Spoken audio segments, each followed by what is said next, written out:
Hello friends, তো আজকে তোমাদের সাথে শেয়ার করবো চিকেন পকোড়ার রেসিপি। এই হচ্ছে সব কিছু মশলা মেডিসিন আর কি।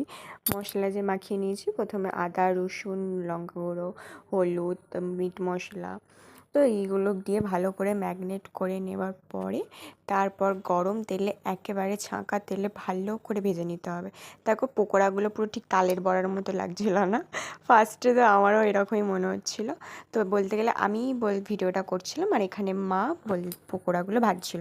যেহেতু আমি গিয়েছিলাম বাপের বাড়ি, তো তাই মাকে বায়না করে বলেছিলাম যে আমি একটু চিকেন পকোড়া খাবো। তো দেখো কি টেস্টি হয়েছে না চিকেন পকোড়াগুলো, আর প্রচুর মুচমুচে হয়েছে আর খেতেও সেরকম টেস্ট হয়েছে, খুব সুন্দর। আমি তার সাথে একটু গ্রিন চাটনি নিয়ে নিয়েছিলাম আর এখানে বাবানকে দিচ্ছিলাম খেতে। দেখো তোমরা আবার ভেবো না আমার আবার একটা বোন হয়েছে, আসলে ও একটু এরকম মেয়েদের মতো সাজে। তো দেখো ও বললো খুব সুন্দর হয়েছে, আর এদিকে বাবাও বলছে খুব ভালো হয়েছে। তোমরাও একবার এভাবে রেসিপিটা বানিয়ে দেখো, ভীষণ ভালো লাগবে। তো আমার চ্যানেল